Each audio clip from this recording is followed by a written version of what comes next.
मूल अधिकारों का अर्थ मूल अधिकार क्या है?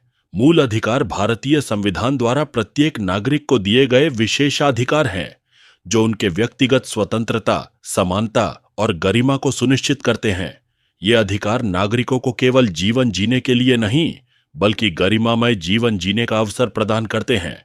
मूल अधिकार किसी भी लोकतांत्रिक राष्ट्र की रीढ़ माने जाते हैं, क्योंकि वे नागरिकों को राज्य की दमनकारी और मनमानी कार्रवाइयों से सुरक्षा प्रदान करते हैं। मूल अधिकार सार्वभौमिक होते हैं, अर्थात ये किसी भी व्यक्ति के लिंग, जाति, धर्म, भाषा या क्षेत्र के आधार पर भेदभाव नहीं करते हैं। हर नागरिक के पास इन अधिकारों का समान रूप से उपयोग करने का अधिकार होता है। इन अधिकारों में प्रमुख रूप से स्वतंत्रता, समानता, शोषण के खिलाफ सुरक्षा, धार्मिक स्वतंत्रता और संवैधानिक उपचार का अधिकार शामिल होता है। संविधान ने इन अधिकारों को विशेष महत्व दिया है और इन्हें न्यायिक प्रक्रिया के माध्यम से संरक्षित किया जाता है। वे क्यों महत्वपूर्ण हैं? मूल अधिकार महत्वपूर्ण इसलिए हैं क्योंकि वे नागरिकों को एक स्वतंत्र और गरिमापूर्ण जीवन जीने की गारंटी देते हैं। यह सुनिश्चित करता है कि व्यक्ति बिना किसी भय या बाधा के अपनी पसंद के विचार व्यक्त कर सके, अपने धार्मिक विश्वासों का पालन कर सके और अपने जीवन को स्वतंत्र रूप से जी सके।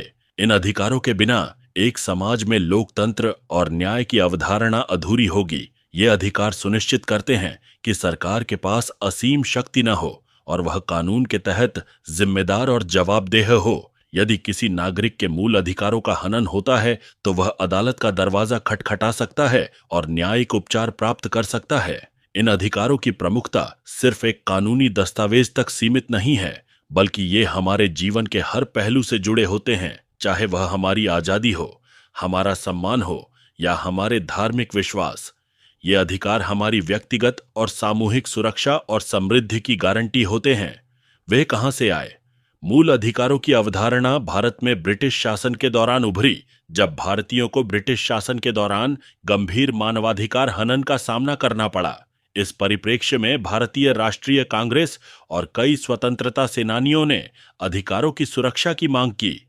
स्वतंत्रता के बाद भारत के संविधान निर्माताओं ने यह सुनिश्चित किया कि संविधान में ऐसे अधिकार शामिल किए जाएं जो भारतीय नागरिकों को सुरक्षा और गरिमा प्रदान कर सकें। इसमें प्रमुख रूप से प्रेरणा कई अंतर्राष्ट्रीय दस्तावेजों और प्रथाओं से ली गई, जिनमें मुख्य रूप से 1889 का अमेरिकी बिल ऑफ राइट्स, 1889 का ब्रिटिश बिल ऑफ राइट्स और 1948 का संयुक्त राष्ट्र का विश्व मानवाधिकार घोषणा पत्र शामिल है। इसके अतिरिक्त फ्रांसीसी क्रांति का घोषणा पत्र और मैग्ना कार्टा भी ऐसे दस्तावेज हैं जिन्होंने मूल अधिकारों की अवधारणा को गहराई से प्रभावित किया।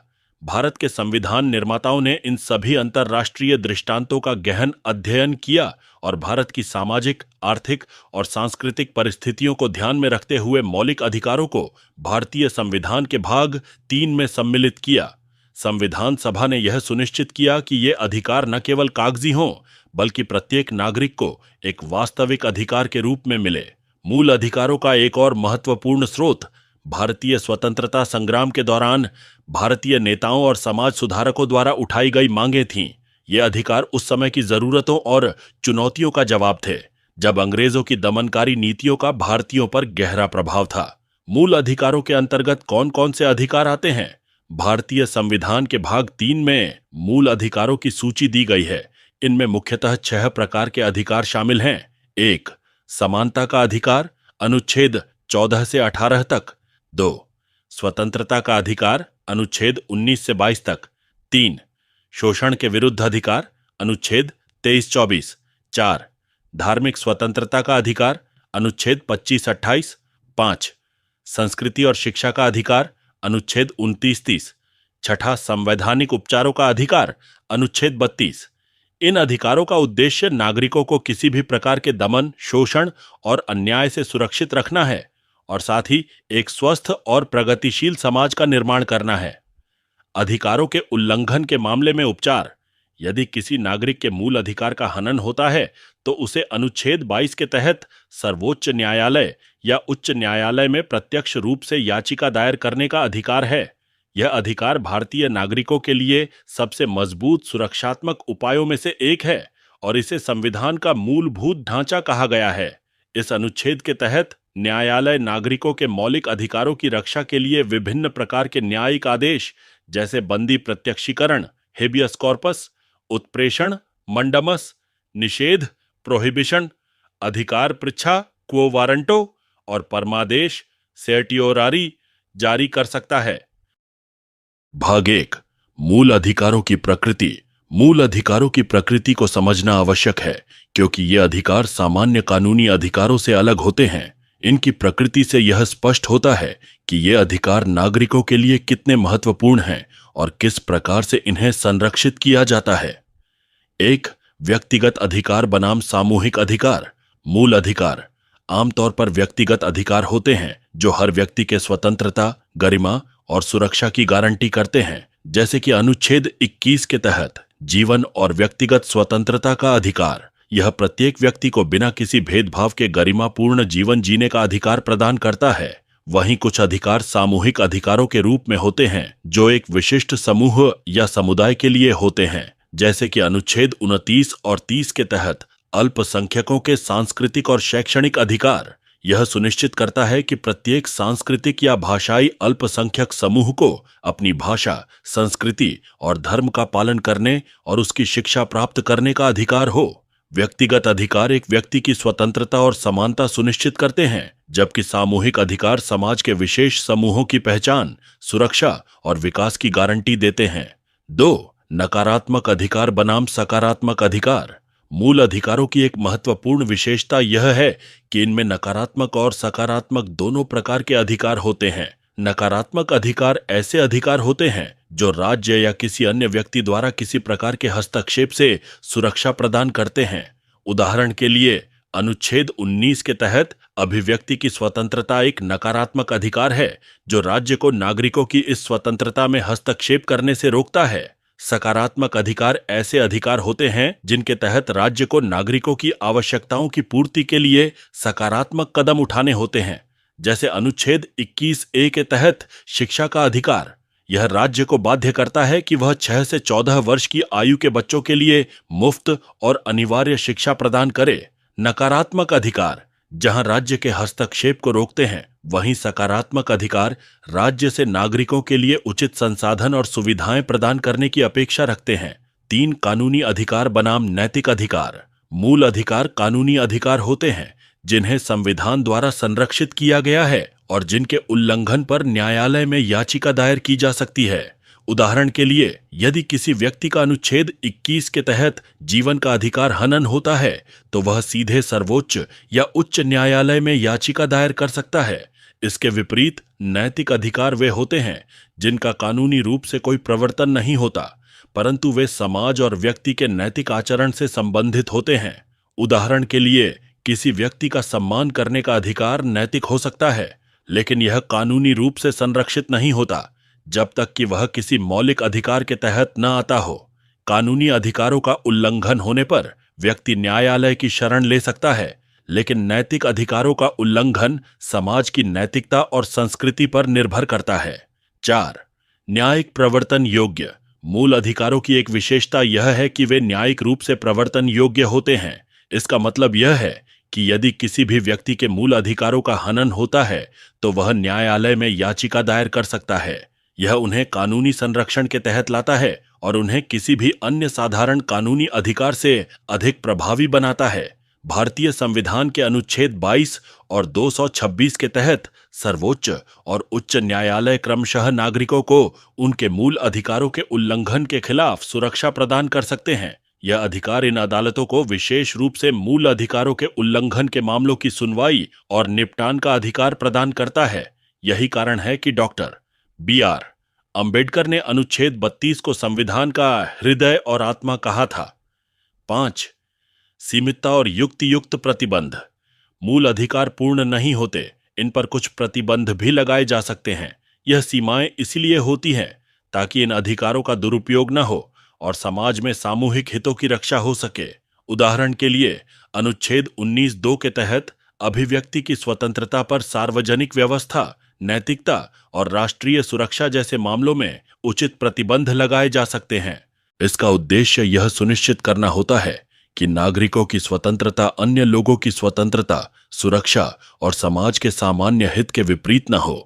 इन प्रतिबंधों का न्यायालय द्वारा सावधानीपूर्वक परीक्षण किया जाता है ताकि यह सुनिश्चित किया जा सके कि वे किसी के मौलिक अधिकारों का अनुचित हनन न करें। मूल अधिकारों की प्रकृति हमें यह बताती है कि ये अधिकार न केवल व्यक्तिगत स्वतंत्रता की रक्षा करते हैं, बल्कि समाज और राज्य के साथ एक संतुलित और स्वस्थ संबंध बनाने में भी सहायक होते हैं। नकारात्मक और सकारात्मक अधिकार, व्यक्तिगत और सामूहिक अधिकार, न्यायिक प्रवर्तन और सीमितता, इन सभी विशेषताओं के कारण भारतीय संविधान में मौलिक अधिकार एक महत्वपूर्ण स्थान रखते हैं। मूल अधिकारों की संरक्षा। मूल अधिकारों की संरक्षा, प्रोटेक्शन, भारतीय संविधान में एक अत्यंत महत्वपूर्ण बिंदु है, क्योंकि ये अधिकार केवल नागरिकों को दिए गए विशेषाधिकार नहीं हैं, बल्कि न्यायिक व्यवस्था के द्वारा संरक्षित और लागू किए जाते हैं। संविधान ने मूल अधिकारों को विशेष रूप से संरक्षित रखने के लिए विभिन्न प्रावधान किए हैं ताकि कोई भी नागरिक अपने अधिकारों के उल्लंघन की स्थिति में न्याय प्राप्त कर सके। आइए इन संरक्षात्मक प्रावधानों को विस्तार से समझें। 1. न्यायिक समीक्षा, जुडिशियल रिव्यू। न्यायिक समीक्षा वह प्रक्रिया है जिसके तहत न्यायपालिका यह सुनिश्चित करती है कि संसद या राज्य विधायिका द्वारा बनाए गए कानून या सरकार द्वारा लिए गए निर्णय संविधान के अनुरूप हैं या नहीं। न्यायपालिका इस प्रक्रिया के माध्यम से यह देखती है कि कोई भी कानून नागरिकों के मौलिक अधिकारों का उल्लंघन न करे। यदि कोई कानून मौलिक अधिकारों के विरुद्ध पाया जाता है तो न्यायपालिका उसे अवैध, अनकॉन्स्टिट्यूशनल घोषित कर सकती है। भारतीय संविधान में न्यायिक समीक्षा का प्रावधान इसे एक मजबूत लोकतांत्रिक दस्तावेज बनाता है जो यह सुनिश्चित करता है कि विधायिका और कार्यपालिका संविधान की सीमाओं का उल्लंघन न करें। उदाहरण, केशवानंद भारतीय बनाम केरल राज्य 1973 का प्रसिद्ध मामला, जिसमें सर्वोच्च न्यायालय ने यह सिद्धांत दिया कि संविधान का मूल ढांचा, बेसिक स्ट्रक्चर, संशोधित नहीं किया जा सकता। यह मामला मौलिक अधिकारों की न्यायिक संरक्षा का एक मील का पत्थर है। 2. मौलिक अधिकारों के उल्लंघन के खिलाफ उपचार, remedies for violation of fundamental rights. संविधान के अनुच्छेद 22 को बी आर अंबेडकर ने संविधान का हृदय और आत्मा कहा था, क्योंकि यह अनुच्छेद नागरिकों को मौलिक अधिकारों के उल्लंघन की स्थिति में सीधे सर्वोच्च न्यायालय में याचिका दायर करने का अधिकार प्रदान करता है। इस अनुच्छेद के तहत न्यायालय विभिन्न प्रकार की राइट्स जारी कर सकता है, जैसे हबेयस कॉर्पस, हाबियस कॉर्पस। यह रिट तब जारी की जाती है जब किसी व्यक्ति को गैरकानूनी रूप से हिरासत में रखा गया हो। इस रिट के माध्यम से न्यायालय उस व्यक्ति को तुरंत रिहा करने का आदेश देता है। इसका उद्देश्य नागरिकों की व्यक्तिगत स्वतंत्रता को संरक्षित करना है। मंडामोस, यह रिट किसी सार्वजनिक अधिकारी को उसके कर्तव्यों का पालन करने का आदेश देती है। इसका उपयोग तब किया जाता है जब कोई अधिकारी अपने कर्तव्यों का निर्वहन नहीं कर रहा हो और इससे नागरिकों के मौलिक अधिकारों का उल्लंघन हो रहा हो। सर्टियोरेरी, यह रिट एक निचली अदालत या किसी प्राधिकरण के आदेश को निरस्त करने के लिए जारी की जाती है जब वह आदेश कानून के खिलाफ होता है या अधिकार क्षेत्र से बाहर होता है। क्वो वारंटो, यह रिट तब जारी की जाती है जब कोई व्यक्ति सार्वजनिक पद पर अनधिकृत रूप से कब्जा कर रहा हो। यह रिट उस व्यक्ति को उस पद से हटाने का आदेश देती है। निषेध, प्रोहिबिशन, यह रिट निचली अदालत या प्राधिकरण को कोई अवैध कार्रवाई करने से रोकने के लिए जारी की जाती है। इन रिटों के माध्यम से न्यायालय यह सुनिश्चित करता है कि नागरिकों के मौलिक अधिकारों का संरक्षण हो और उनके हनन की स्थिति में उन्हें त्वरित न्याय मिल सके। 3. मानवाधिकार आयोग की भूमिका। मूल अधिकारों की संरक्षा के लिए न्यायपालिका के साथ साथ कई संवैधानिक और वैधानिक निकाय भी कार्य करते हैं, जिनमें राष्ट्रीय मानवाधिकार आयोग, national human rights commission NHRC और राज्य मानवाधिकार आयोग SHRC प्रमुख हैं। NHRC का गठन 1993 में मानवाधिकारों के उल्लंघन के मामलों की जांच और समाधान के लिए किया गया था। यह आयोग नागरिकों के मानवाधिकारों की रक्षा और उनके उल्लंघन की जांच करता है। हालांकि NHRC के पास अदालती शक्तियां नहीं हैं, लेकिन यह अपने रिपोर्ट्स और अनुशंसाओं के माध्यम से सरकार को कार्यवाही के लिए बाध्य कर सकता है। मानवाधिकार आयोग न्यायिक प्रक्रिया से पहले और बाद में महत्वपूर्ण भूमिका निभाते हैं। ये आयोग विशेष रूप से उन मामलों में सक्रिय होते हैं जहां सरकार या पुलिस की कार्रवाइयों के कारण मौलिक अधिकारों का उल्लंघन हुआ हो। 4. सिविल सोसाइटी की भूमिका। सिविल सोसाइटी अर्थात गैर सरकारी संगठन, एनजीओ, सामाजिक कार्यकर्ता, मीडिया और नागरिक संगठन भी मूल अधिकारों की रक्षा में एक महत्वपूर्ण भूमिका निभाते हैं। ये संगठन मौलिक अधिकारों के उल्लंघन के मामलों को उठाते हैं, न्यायालयों और सरकारों को जागरूक करते हैं और आम जनता को अपने अधिकारों के प्रति जागरूक बनाते हैं। सिविल सोसाइटी के हस्तक्षेप ने कई बार मौलिक अधिकारों के उल्लंघन को उजागर किया है और न्यायालयों को त्वरित कार्रवाई करने के लिए बाध्य किया है। इन संगठनों का काम न्यायपालिका और सरकार के बीच एक सेतु का कार्य करता है, जिससे नागरिकों के अधिकारों की सुरक्षा सुनिश्चित हो सके। 5. संविधान संशोधन और मूल अधिकार। हालांकि संविधान में संशोधन के माध्यम से मौलिक अधिकारों में परिवर्तन किया जा सकता है, लेकिन न्यायपालिका ने यह स्पष्ट किया है कि संविधान का मूल ढांचा नहीं बदला जा सकता। मौलिक अधिकार इस मूल ढांचे का हिस्सा हैं। उदाहरण के तौर पर 42वें और 44वें संविधान संशोधन के दौरान कुछ मौलिक अधिकारों में बदलाव किए गए थे, लेकिन सर्वोच्च न्यायालय ने इन परिवर्तनों की न्यायिक समीक्षा की और यह सुनिश्चित किया कि नागरिकों के अधिकारों का उल्लंघन न हो। निष्कर्ष, मूल अधिकारों की संरक्षा के लिए भारतीय संविधान ने कई मजबूत प्रावधान किए हैं, जिनमें न्यायिक समीक्षा, रिट जारी करने का अधिकार और मानवाधिकार आयोग जैसी संस्थाओं की भूमिका शामिल है। ये प्रावधान यह सुनिश्चित करते हैं कि भारतीय नागरिकों के मौलिक अधिकार सुरक्षित रहें और सरकार या अन्य संस्थाएं इन अधिकारों का हनन न कर सकें। भाग 2, भारतीय संविधान में मूल अधिकार। भारतीय संविधान के भाग 3 में मौलिक अधिकारों का विस्तार से वर्णन किया गया है। ये अधिकार न केवल नागरिकों के व्यक्तिगत अधिकारों की रक्षा करते हैं, बल्कि समाज में समानता, स्वतंत्रता और न्याय सुनिश्चित करने में भी सहायक होते हैं। भारतीय संविधान में अनुच्छेद 12 से लेकर अनुच्छेद 35 तक मूल अधिकारों का उल्लेख किया गया है। अब हम प्रत्येक महत्वपूर्ण अनुच्छेद का विस्तार से अध्ययन करेंगे। 1. समानता का अधिकार। अनुच्छेद 14 से 18 तक। समानता का अधिकार भारत के हर नागरिक को बिना किसी भेदभाव के समान अवसर और समान न्याय प्राप्त करने का अधिकार प्रदान करता है। इस अधिकार का उद्देश्य सामाजिक, आर्थिक और राजनीतिक समानता को बढ़ावा देना है। अनुच्छेद 14, कानून के समक्ष समानता। अनुच्छेद 14 यह सुनिश्चित करता है कि सभी व्यक्ति कानून के समक्ष समान हों और राज्य किसी भी नागरिक के साथ भेदभाव नहीं करेगा। यह समानता का सिद्धांत है जो किसी भी प्रकार के भेदभाव से सुरक्षा प्रदान करता है। इसके तहत कानून सभी नागरिकों पर समान रूप से लागू होगा। अनुच्छेद 15, भेदभाव के खिलाफ सुरक्षा। अनुच्छेद 15 के तहत राज्य किसी भी नागरिक के विरुद्ध धर्म, जाति, लिंग, जन्मस्थान या भाषा के आधार पर भेदभाव नहीं कर सकता। हालांकि इसमें विशेष प्रावधान भी हैं, जैसे कि महिलाओं, बच्चों और सामाजिक तथा शैक्षणिक रूप से पिछड़े वर्गों के लिए विशेष सुविधाओं की व्यवस्था करना। अनुच्छेद 16, सार्वजनिक रोजगार में समान अवसर। यह अनुच्छेद सरकारी नौकरियों में सभी नागरिकों को समान अवसर प्रदान करता है। राज्य किसी भी नागरिक को धर्म, जाति, लिंग, जन्मस्थान या भाषा के आधार पर सरकारी नौकरी से वंचित नहीं कर सकता। हालांकि इसमें पिछड़े वर्गों, अनुसूचित जातियों और अनुसूचित जनजातियों के लिए आरक्षण का प्रावधान है। अनुच्छेद 17, अस्पृश्यता का उन्मूलन। यह अनुच्छेद अस्पृश्यता को समाप्त करता है और इसे किसी भी रूप में प्रकट करने को दंडनीय अपराध बनाता है। इसका उद्देश्य सामाजिक समानता को सुनिश्चित करना और सदियों से चली आ रही जातिगत भेदभाव को समाप्त करना है। अनुच्छेद 18, उपाधियों का उन्मूलन। अनुच्छेद 18 राज्य द्वारा नागरिकों को दी जाने वाली उपाधियों को समाप्त करता है, सिवाय शैक्षणिक और सैन्य सम्मान के। यह प्रावधान सामंती सोच और व्यक्ति की पहचान को केवल उसकी उपाधि से जोड़ने की प्रवृत्ति को रोकने के लिए किया गया है।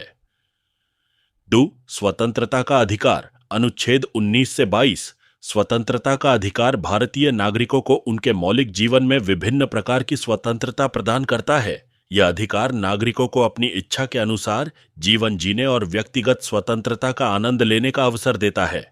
अनुच्छेद 19, स्वतंत्रता के अधिकार। अनुच्छेद 19 भारतीय नागरिकों को 6 स्वतंत्रताएं प्रदान करता है। 1. भाषण और अभिव्यक्ति की स्वतंत्रता प्रत्येक नागरिक को अपनी राय व्यक्त करने और किसी भी विषय पर सार्वजनिक रूप से या निजी तौर पर बोलने की स्वतंत्रता है। 2. शांतिपूर्ण सभा करने का अधिकार। नागरिकों को शांतिपूर्ण ढंग से एकत्र होने का अधिकार है, लेकिन यह सार्वजनिक व्यवस्था और शांति बनाए रखने की शर्त के अधीन है। 3. संघ और संगठन बनाने का अधिकार। नागरिकों को संघ, संगठन या यूनियन बनाने का अधिकार है, लेकिन सशस्त्र बलों और पुलिस के सदस्यों के लिए यह अधिकार सीमित हो सकता है। 4. भारत भर में स्थानांतरित होने और बसने का अधिकार। हर नागरिक को भारत के किसी भी हिस्से में बसने और स्थानांतरित होने का अधिकार है। यह अधिकार भी कुछ सीमाओं के अधीन हो सकता है, जैसे कि आदिवासी क्षेत्रों की रक्षा। 5. व्यवसाय, व्यापार या पेशे का अधिकार। नागरिकों को अपने पसंद के व्यवसाय, व्यापार या पेशे को चुनने और उसे चलाने का अधिकार है।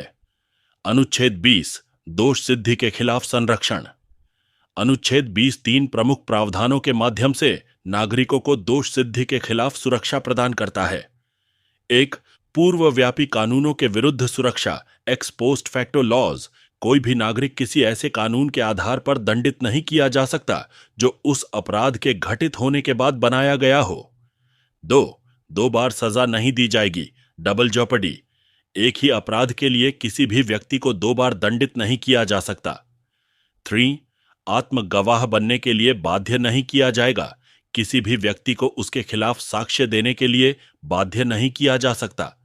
यह स्वयं गवाह न बनने का अधिकार है। आप सुन रहे हैं ई ऑडियो FM।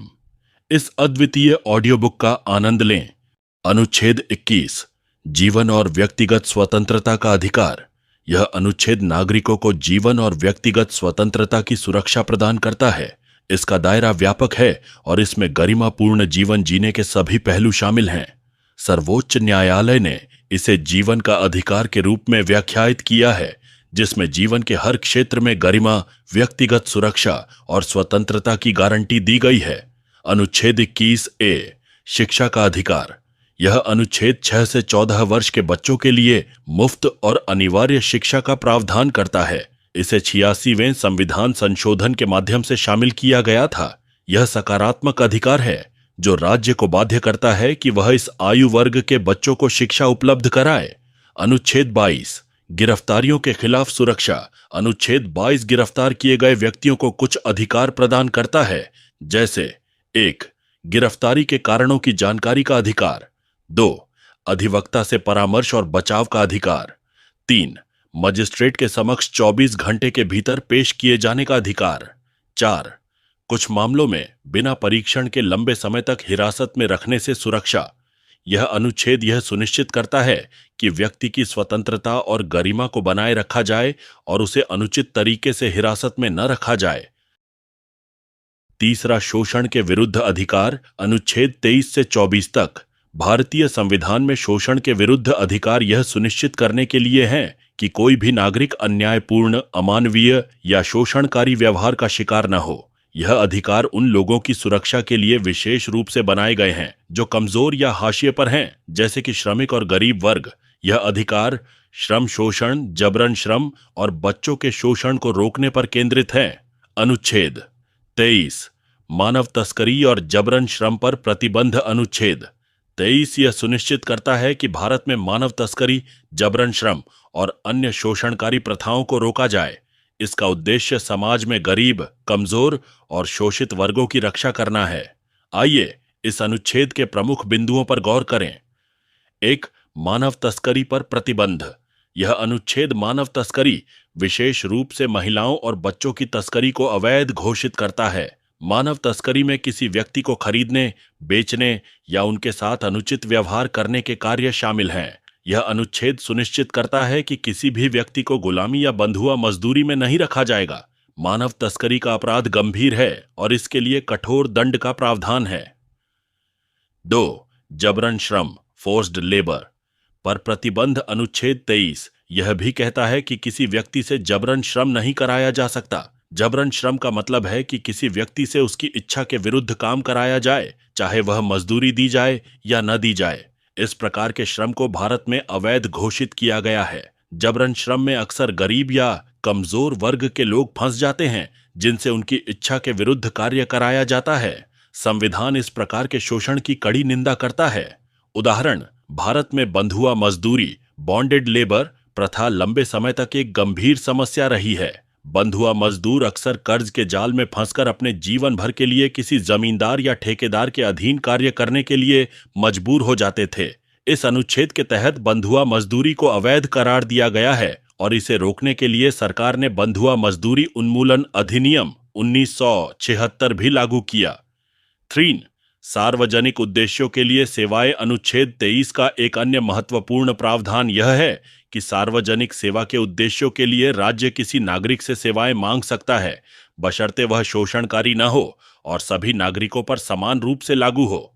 उदाहरण के लिए, आपातकालीन सेवाओं के दौरान सरकार कुछ नागरिकों से आवश्यक कार्यों की मांग कर सकती है, लेकिन इसके लिए किसी प्रकार का भेदभाव या जबरदस्ती नहीं होनी चाहिए। अनुच्छेद 24, बाल श्रम का उन्मूलन। अनुच्छेद 24 भारत में बच्चों के शोषण को समाप्त करने के उद्देश्य से बच्चों से जोखिमपूर्ण कार्य कराने पर रोक लगाता है। यह अनुच्छेद बच्चों की सुरक्षा और उनके समुचित विकास के लिए अत्यंत महत्वपूर्ण है। 1. 14 वर्ष से कम आयु के बच्चों से खतरनाक उद्योगों में कार्य कराने पर प्रतिबंध। अनुच्छेद 24 यह सुनिश्चित करता है कि 14 वर्ष से कम उम्र के बच्चों से किसी भी खतरनाक उद्योग, कारखाने या खदान में काम नहीं कराया जाएगा। यह प्रावधान बच्चों की शारीरिक और मानसिक सुरक्षा को ध्यान में रखते हुए किया गया है, क्योंकि ऐसे कार्य उनके स्वास्थ्य और विकास के लिए हानिकारक होते हैं। उदाहरण, भारत में बाल श्रम, चाइल्ड लेबर एक बड़ी सामाजिक समस्या है, जहां गरीब परिवारों के बच्चे अक्सर मजदूरी करने के लिए मजबूर होते हैं।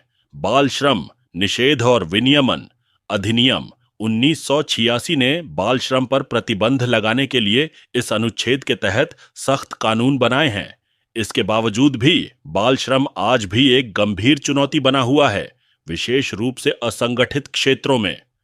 2. बाल श्रम उन्मूलन के लिए सरकारी उपाय। भारत सरकार ने बाल श्रम को समाप्त करने के लिए कई योजनाएं और कार्यक्रम शुरू किए हैं, जैसे कि राष्ट्रीय बाल श्रम परियोजना, नेशनल चाइल्ड लेबर प्रोजेक्ट और शिक्षा का अधिकार अधिनियम, राइट टू एजुकेशन एक्ट, जिसके तहत सभी बच्चों को मुफ्त और अनिवार्य शिक्षा का प्रावधान किया गया है।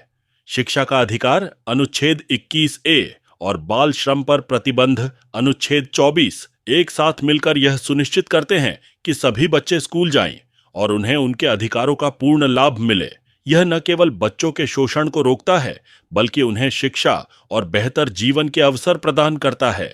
निष्कर्ष, शोषण के विरुद्ध अधिकार भारतीय समाज के कमजोर वर्गों को शोषण से सुरक्षा प्रदान करने के लिए महत्वपूर्ण है। इन अधिकारों के माध्यम से भारतीय संविधान यह सुनिश्चित करता है कि नागरिकों के साथ अमानवीय व्यवहार न किया जाए और हर व्यक्ति को गरिमापूर्ण जीवन जीने का अधिकार मिले। चौथी, धार्मिक स्वतंत्रता का अधिकार। अनुच्छेद 25 से 28 तक भारत एक बहुधार्मिक और बहुसांस्कृतिक देश है, जहां विभिन्न धर्मों और आस्थाओं का सह अस्तित्व है। संविधान में धार्मिक स्वतंत्रता का अधिकार हर नागरिक को उसके धर्म का पालन करने, प्रचार करने और उसका प्रसार करने की स्वतंत्रता प्रदान करता है। यह अधिकार न केवल व्यक्तिगत धार्मिक स्वतंत्रता की रक्षा करता है, बल्कि धार्मिक विविधता और सहिष्णुता को भी प्रोत्साहित करता है। आइए इन अनुच्छेदों पर विस्तार से चर्चा करें। अनुच्छेद 25, धर्म की स्वतंत्रता। अनुच्छेद 25 यह सुनिश्चित करता है कि हर व्यक्ति को अपने धर्म को मानने, उसका पालन करने, प्रचार करने और प्रसार करने का अधिकार है। यह व्यक्तिगत और सामूहिक रूप से धार्मिक आस्था और अभ्यास की स्वतंत्रता की गारंटी देता है। हालांकि इस स्वतंत्रता पर कुछ आवश्यक प्रतिबंध भी लगाए गए हैं, ताकि सार्वजनिक व्यवस्था, नैतिकता और स्वास्थ्य को बनाए रखा जा सके। 1. धर्म मानने और अभ्यास करने का अधिकार। हर व्यक्ति को यह अधिकार है कि वह अपनी आस्था और धर्म के अनुसार अपने जीवन का मार्गदर्शन कर सके। व्यक्ति स्वतंत्र है कि वह किस धर्म को माने और उसका पालन करे। इस अधिकार में धार्मिक अनुष्ठान, पूजा और धार्मिक सिद्धांतों का अभ्यास करना शामिल है। 2. धर्म प्रचार और प्रसार का अधिकार। अनुच्छेद 25 के तहत व्यक्ति को अपने धर्म का प्रचार करने और उसे दूसरों के बीच फैलाने की स्वतंत्रता है।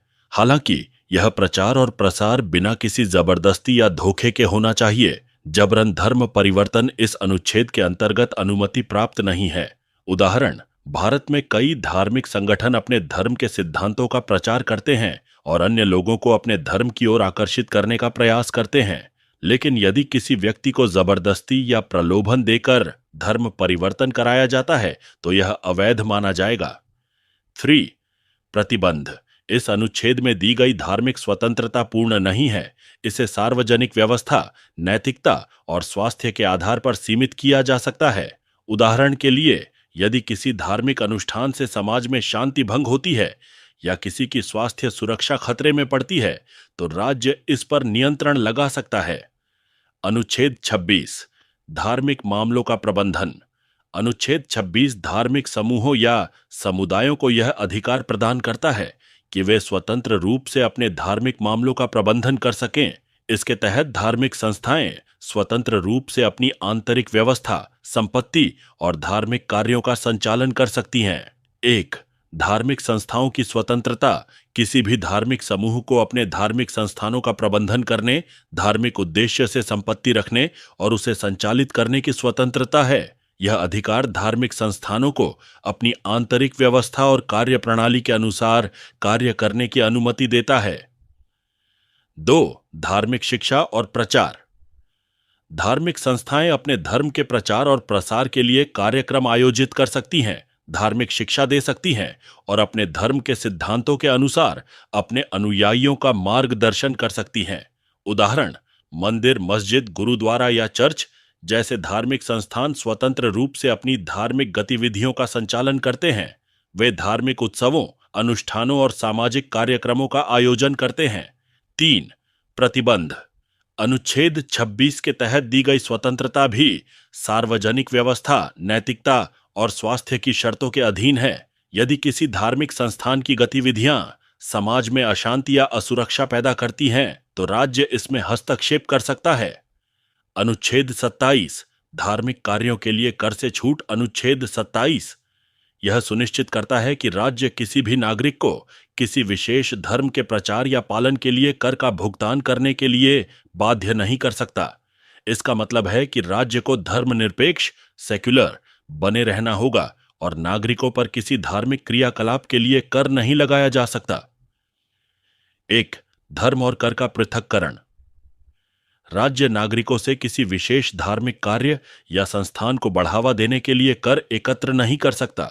यह प्रावधान यह सुनिश्चित करता है कि राज्य धर्मनिरपेक्षता के सिद्धांत का पालन करे और धर्म को सरकारी हस्तक्षेप से मुक्त रखे। उदाहरण, यदि कोई राज्य किसी धार्मिक आयोजन के लिए धन का संग्रह करता है और इसे कर के रूप में नागरिकों पर थोपता है तो यह अनुच्छेद 27 का उल्लंघन होगा। अनुच्छेद 28 धार्मिक शिक्षा का प्रावधान। अनुच्छेद 28 यह निर्धारित करता है कि सरकारी संस्थानों में किसी भी धार्मिक शिक्षा को अनिवार्य नहीं किया जा सकता। हालांकि कुछ विशिष्ट परिस्थितियों में धार्मिक शिक्षा की अनुमति दी जा सकती है, जैसे कि उन संस्थानों में जो निजी तौर पर या धार्मिक ट्रस्टों द्वारा संचालित होते हैं। 1. सरकारी वित्त पोषित संस्थान। सरकारी या सरकारी सहायता प्राप्त शैक्षिक संस्थानों में धार्मिक शिक्षा प्रदान नहीं की जा सकती। यह प्रावधान छात्रों को धर्मनिरपेक्ष शिक्षा देने के उद्देश्य से बनाया गया है ताकि उन्हें किसी विशेष धर्म की ओर झुकाव न हो। 2. निजी या धार्मिक ट्रस्टों द्वारा संचालित संस्थान। जो संस्थान पूरी तरह से निजी या धार्मिक ट्रस्टों द्वारा चलाए जाते हैं वे अपने छात्रों को धार्मिक शिक्षा प्रदान कर सकते हैं, लेकिन यह अनिवार्य नहीं होनी चाहिए। छात्रों को धार्मिक शिक्षा लेने का अधिकार होगा, लेकिन उन्हें इसके लिए मजबूर नहीं किया जा सकता। 3. छूट। कुछ विशेष मामलों में धार्मिक शिक्षा उन संस्थानों में दी जा सकती है जिन्हें किसी धार्मिक उद्देश्य से स्थापित किया गया है, लेकिन यह शिक्षा किसी भी छात्र पर थोपी नहीं जा सकती। धार्मिक स्वतंत्रता का अधिकार भारत की बहुलतावादी और विविधतापूर्ण समाज की नींव को मजबूत करता है। यह अधिकार न केवल व्यक्ति की धार्मिक स्वतंत्रता की रक्षा करता है, बल्कि धार्मिक सहिष्णुता और सद्भाव को भी बढ़ावा देता है। हालांकि यह स्वतंत्रता सार्वजनिक व्यवस्था, नैतिकता और स्वास्थ्य की शर्तों के अधीन होती है ताकि समाज में शांति और समरसता बनी रहे। आप सुन रहे हैं ई ऑडियो FM। इस अद्वितीय ऑडियो बुक का आनंद लें। पांचवां, संस्कृति और शिक्षा का अधिकार, अनुच्छेद 29 से 30। भारतीय संविधान में संस्कृति और शिक्षा का अधिकार यह सुनिश्चित करता है कि हर व्यक्ति, विशेष रूप से अल्पसंख्यक समुदायों को, अपनी भाषा, लिपि और संस्कृति को बनाए रखने और उसे बढ़ावा देने का अधिकार हो। यह अधिकार देश की सांस्कृतिक विविधता को संरक्षित करने और सभी नागरिकों को शिक्षा के समान अवसर प्रदान करने पर केंद्रित है। आइए अनुच्छेद 30 को विस्तार से समझें। अनुच्छेद 30 किसी भी नागरिक को किसी भी संस्था में नौकरी पाने का अधिकार है। सुरक्षा, अनुच्छेद 29 विशेष रूप से उन लोगों और समूहों की सांस्कृतिक और शैक्षिक अधिकारों की रक्षा करता है जो अल्पसंख्यक हैं या जिनकी सांस्कृतिक पहचान अद्वितीय है। इस अनुच्छेद के तहत यह सुनिश्चित किया जाता है कि कोई भी व्यक्ति, समुदाय या समूह अपनी भाषा, लिपि, संस्कृति और परंपराओं को संरक्षित कर सके। 1. संस्कृति, भाषा और लिपि की सुरक्षा। अनुच्छेद 29 1 यह कहता है कि भारत के किसी भी हिस्से में रहने वाले नागरिकों को यह अधिकार है कि वे अपनी विशिष्ट भाषा, लिपि और संस्कृति को संरक्षित कर सकें। इसका मतलब यह है कि भारत के अल्पसंख्यक समुदायों या जातीय समूहों को अपनी सांस्कृतिक पहचान को बनाए रखने और बढ़ावा देने का पूरा अधिकार है। उदाहरण, भारत में विभिन्न भाषाएं और सांस्कृतिक समूह हैं, जैसे तमिल, बांग्ला, पंजाबी, मराठी आदि। अनुच्छेद 29 के तहत इन सभी समूहों को अपनी सांस्कृतिक धरोहर को संरक्षित करने और उसे बढ़ावा देने का अधिकार दिया गया है। 2. शैक्षणिक संस्थानों में प्रवेश का अधिकार। अनुच्छेद 29 बात 2 यह सुनिश्चित करता है कि राज्य के किसी भी शैक्षणिक संस्थान में किसी भी नागरिक को केवल धर्म, जाति, भाषा या क्षेत्र के आधार पर प्रवेश से वंचित नहीं किया जा सकता। इसका उद्देश्य शिक्षा के क्षेत्र में समान अवसर प्रदान करना और भेदभाव को रोकना है। उदाहरण, यदि किसी छात्र को केवल इसीलिए किसी स्कूल में प्रवेश देने से मना किया जाता है क्योंकि वह किसी विशेष धर्म या जाति का है, तो यह अनुच्छेद 29 बाय 2 का उल्लंघन होगा। अनुच्छेद 30 अल्पसंख्यकों को शैक्षणिक संस्थान स्थापित करने और संचालित करने का अधिकार।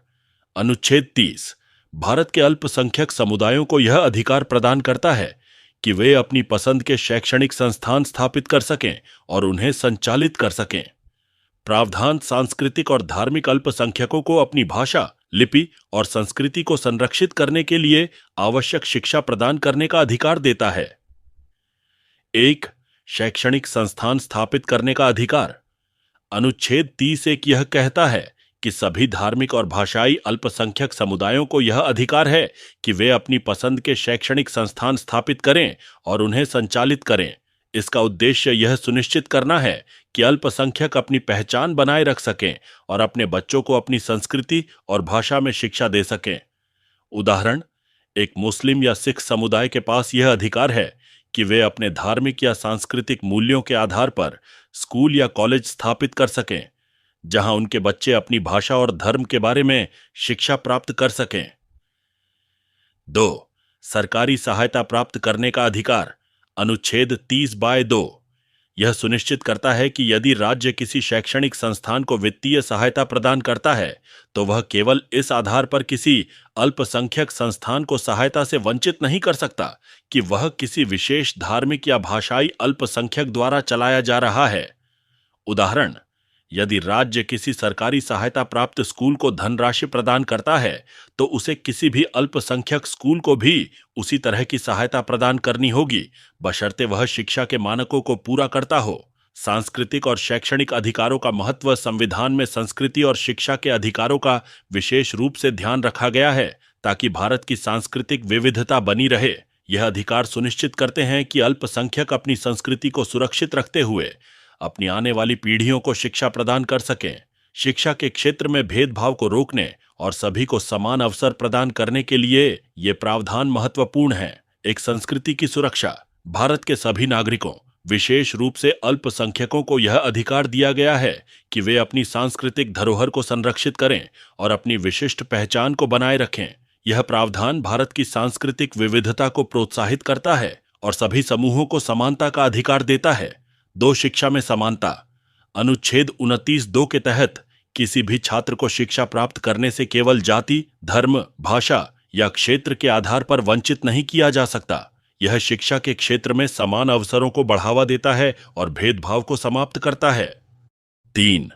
अल्पसंख्यक संस्थानों का संरक्षण। अनुच्छेद 30 यह सुनिश्चित करता है कि अल्पसंख्यक समुदाय अपने बच्चों को उनकी संस्कृति, भाषा और धर्म के आधार पर शिक्षा प्रदान कर सकें। यह सांस्कृतिक पहचान को सुरक्षित रखने के लिए आवश्यक है। संस्कृति और शिक्षा का अधिकार भारतीय समाज की विविधता और बहुलता को सुरक्षित रखने का एक महत्वपूर्ण साधन है। ये प्रावधान न केवल अल्पसंख्यकों की सांस्कृतिक पहचान की रक्षा करते हैं, बल्कि शिक्षा के क्षेत्र में सभी नागरिकों के लिए समान अवसर भी प्रदान करते हैं। इसके माध्यम से भारतीय संविधान यह सुनिश्चित करता है कि कोई भी नागरिक अपनी संस्कृति या आस्था के कारण भेदभाव का शिकार न हो। 6. संवैधानिक उपचारों का अधिकार। अनुच्छेद 22 अनुच्छेद 22 को भारतीय संविधान में संवैधानिक उपचारों का अधिकार के रूप में परिभाषित किया गया है और इसे मौलिक अधिकारों का संरक्षक कहा जाता है। इसे भारतीय संविधान के हृदय और आत्मा के रूप में भी वर्णित किया गया है, क्योंकि यह नागरिकों को न्याय प्राप्त करने का साधन प्रदान करता है जब उनके मौलिक अधिकारों का उल्लंघन होता है। यह अनुच्छेद भारतीय न्यायिक प्रणाली को नागरिकों के मौलिक अधिकारों की सुरक्षा के लिए अत्यधिक शक्तिशाली बनाता है। अनुच्छेद 22 का महत्व। अनुच्छेद 22 का मुख्य उद्देश्य यह सुनिश्चित करना है कि यदि किसी व्यक्ति के मौलिक अधिकारों का हनन होता है तो वह सीधे सर्वोच्च न्यायालय या उच्च न्यायालय में जा सकता है और न्यायिक संरक्षण प्राप्त कर सकता है। यह अधिकार सभी नागरिकों को संविधान में दिए गए मौलिक अधिकारों की रक्षा के लिए एक शक्तिशाली साधन प्रदान करता है। 1. न्यायिक संरक्षण का अधिकार। अनुच्छेद 22 प्रत्येक व्यक्ति को यह अधिकार प्रदान करता है कि वह अपने मौलिक अधिकारों के उल्लंघन के मामले में सीधे सुप्रीम कोर्ट में जा सकता है। इसे संविधान द्वारा न्याय पाने का अधिकार माना जाता है, जो यह सुनिश्चित करता है कि नागरिकों के मौलिक अधिकारों की रक्षा सर्वोच्च प्राथमिकता होगी। उदाहरण, यदि किसी नागरिक को बिना किसी कानूनी आधार के गिरफ्तार किया जाता है या उसकी स्वतंत्रता का हनन किया जाता है, तो वह अनुच्छेद 32 के तहत सीधे सर्वोच्च न्यायालय में याचिका दायर कर सकता है और न्याय की मांग कर सकता है। 2. रिट जारी करने की शक्ति। अनुच्छेद 32 के तहत सुप्रीम कोर्ट को यह अधिकार प्राप्त है कि वह मौलिक अधिकारों के उल्लंघन के मामलों में 5 प्रकार की रिट जारी कर सकता है। ये रिट हैं: हैबियस कॉर्पस, हबियस कॉर्पस। जब किसी व्यक्ति को अवैध रूप से हिरासत में रखा गया हो तो कोर्ट यह आदेश जारी करता है कि उसे न्यायालय के समक्ष प्रस्तुत किया जाए और उसकी हिरासत की वैधता की जांच की जाए। मैंडम्स, मांडामुस। कोर्ट यह आदेश जारी करता है कि सरकारी अधिकारी या संस्था अपनी कानूनी जिम्मेदारियों का पालन करे। Prohibition, prohibition. यह रिट निचली अदालतों या न्यायिक संस्थानों को उनके अधिकार क्षेत्र से बाहर जाकर निर्णय लेने से रोकने के लिए जारी की जाती है। Certiorari, certiorari. उच्च अदालत, निचली अदालत या न्यायिक अधिकारी द्वारा दिए गए आदेश को वापस लेने या रद्द करने का आदेश देती है। क्यो वारंटो, क्वो वारंटो। यह रिट तब जारी की जाती है जब किसी व्यक्ति को किसी सरकारी पद पर अनधिकृत रूप से नियुक्त किया जाता है और उससे यह पूछा जाता है कि वह किस अधिकार से उस पद पर बना हुआ है। 3. मौलिक अधिकारों की सर्वोच्चता। अनुच्छेद 22 के अंतर्गत सुप्रीम कोर्ट मौलिक अधिकारों की सुरक्षा को प्राथमिकता देता है। इसका मतलब है कि संविधान में दिए गए मौलिक अधिकारों की रक्षा सुनिश्चित करने के लिए सर्वोच्च न्यायालय के पास शक्तिशाली अधिकार हैं। न्यायिक समीक्षा की इस शक्ति के कारण ही अनुच्छेद 22 को संविधान की हृदय और आत्मा कहा जाता है। अनुच्छेद 22 का उपयोग एक नागरिकों के लिए सुरक्षा का साधन। अनुच्छेद 12 किसी भी नागरिक के लिए एक सुरक्षा कवच के रूप में कार्य करता है, जो यह सुनिश्चित करता है कि उसके मौलिक अधिकारों का हनन नहीं होगा। यदि किसी सरकारी संस्था या अधिकारी द्वारा अधिकारों का उल्लंघन किया जाता है तो नागरिक सीधे न्यायालय का सहारा ले सकता है। 2. लोकतंत्र की मजबूती। अनुच्छेद 22 यह सुनिश्चित करता है कि भारत में लोकतंत्र और कानून का शासन सुरक्षित रहे। यह अनुच्छेद यह भी सुनिश्चित करता है कि न्यायपालिका स्वतंत्र रूप से काम करे और नागरिकों के अधिकारों की रक्षा के लिए अपनी भूमिका निभाए। 3. अंतिम न्यायिक उपाय। यदि किसी नागरिक के मौलिक अधिकारों का हनन होता है और उसे अन्य सभी माध्यमों से न्याय नहीं मिलता, तो अनुच्छेद 32 के तहत वह सर्वोच्च न्यायालय की शरण ले सकता है। यह अंतिम और निर्णायक उपाय के रूप में कार्य करता है। जिससे नागरिकों को संविधान द्वारा दी गई सुरक्षा प्राप्त होती है। अनुच्छेद 22 और उच्च न्यायालय अनुच्छेद 226 के तहत उच्च न्यायालयों को भी मौलिक अधिकारों की सुरक्षा के लिए रिट जारी करने का अधिकार प्राप्त है। यह अनुच्छेद 32 के समान ही है, लेकिन इसकी कार्यप्रणाली कुछ अलग है। उच्च न्यायालय भी मौलिक अधिकारों के उल्लंघन के मामलों में रिट जारी कर सकता है, साथ ही कानूनी अधिकारों से संबंधित मामलों में भी हस्तक्षेप कर सकता है। अनुच्छेद 22 की सीमाएं। हालांकि अनुच्छेद 22 एक शक्तिशाली अधिकार प्रदान करता है, लेकिन कुछ सीमाएं भी हैं। 1. आपातकालीन स्थिति में अधिकारों का निलंबन। आपातकाल की स्थिति में जब अनुच्छेद 352 के तहत राष्ट्रीय आपातकाल घोषित किया जाता है, तो अनुच्छेद 32 के तहत दिए गए अधिकारों को निलंबित किया जा सकता है। यह एक असाधारण स्थिति है जब राज्य की सुरक्षा को प्राथमिकता दी जाती है। 2. सीमित रिट जारी करने का अधिकार। कुछ विशेष मामलों में न्यायालय केवल उन रिटों को जारी कर सकता है जो मौलिक अधिकारों के संरक्षण से संबंधित हैं। अन्य कानूनी मामलों के लिए अलग से उपाय अपनाए जा सकते हैं। संवैधानिक उपचारों का अधिकार। अनुच्छेद 22 भारतीय संविधान में नागरिकों को उनके मौलिक अधिकारों की सुरक्षा के लिए एक प्रभावी और अंतिम उपाय प्रदान करता है। यह न केवल नागरिकों को न्यायिक संरक्षण प्रदान करता है, बल्कि लोकतंत्र और कानून के शासन को भी मजबूत करता है। सुप्रीम कोर्ट के पास मौलिक अधिकारों की रक्षा के लिए रिट जारी करने की शक्ति इसे संविधान के सबसे महत्वपूर्ण अनुच्छेदों में से एक बनाती है। 7वां संपत्ति का अधिकार। अनुच्छेद 31 अवरद्ध। भारतीय संविधान में शुरुआत में संपत्ति का अधिकार एक मौलिक अधिकार था, लेकिन 54वें संविधान संशोधन अधिनियम 1978 के बाद इसे मौलिक अधिकारों की सूची से हटा दिया गया और इसे एक कानूनी अधिकार बना दिया गया। अब संपत्ति का अधिकार अनुच्छेद 300A के तहत एक संवैधानिक अधिकार के रूप में मान्यता प्राप्त है। आइए इस अधिकार के ऐतिहासिक महत्व, इसके संशोधन और इसके कानूनी स्थिति को विस्तार से समझें। अनुच्छेद 31 प्रारंभिक स्थिति। संविधान के प्रारंभिक चरण में अनुच्छेद 31 संपत्ति के अधिकार से संबंधित था। यह नागरिकों को यह अधिकार प्रदान करता था कि वे अपनी संपत्ति का उपयोग कर सकें और उसे सुरक्षित रख सकें। इसके 2 प्रमुख प्रावधान थे। 1. संपत्ति का अधिकार और इसके उपयोग की स्वतंत्रता। नागरिकों को यह अधिकार था कि वे अपनी संपत्ति का उपयोग कर सकें, उसे बेच सकें या उसे विकसित कर सकें। यह एक मौलिक अधिकार था जो व्यक्तिगत स्वतंत्रता और आर्थिक स्वतंत्रता का प्रतीक माना जाता था।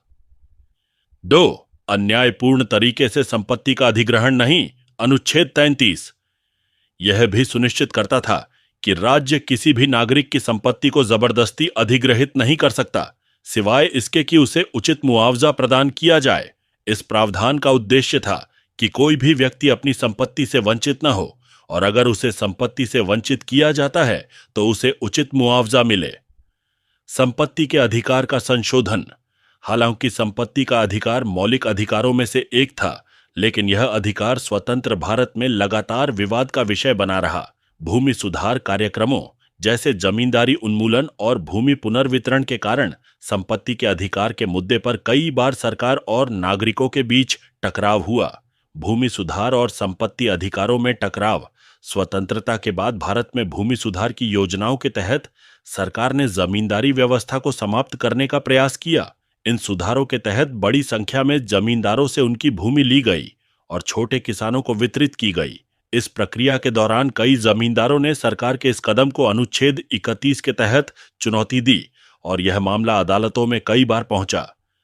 54वां संविधान संशोधन अधिनियम 1978 में इंदिरा गांधी की सरकार के पतन के बाद जनता पार्टी की सरकार ने संपत्ति के अधिकार को मौलिक अधिकारों की सूची से हटा दिया। इस कदम का मुख्य उद्देश्य भूमि सुधार और आर्थिक समानता के कार्यक्रमों को आगे बढ़ाने में आ रही कानूनी अड़चनों को दूर करना था। 54वें संशोधन के तहत संपत्ति का अधिकार अब मौलिक अधिकार नहीं रहा, बल्कि इसे अनुच्छेद 300A के तहत एक कानूनी अधिकार बना दिया गया। अनुच्छेद 300A संपत्ति का संवैधानिक अधिकार। अब भारतीय संविधान में संपत्ति का अधिकार अनुच्छेद 300A के तहत आता है। यह एक मौलिक अधिकार न होकर एक कानूनी अधिकार है जिसका मतलब यह है कि नागरिक अपनी संपत्ति से जुड़े अधिकारों के उल्लंघन के मामले में सीधे सर्वोच्च न्यायालय में नहीं जा सकते। इसके बजाय उन्हें अपने अधिकारों की रक्षा के लिए अन्य कानूनी उपाय अपनाने होंगे।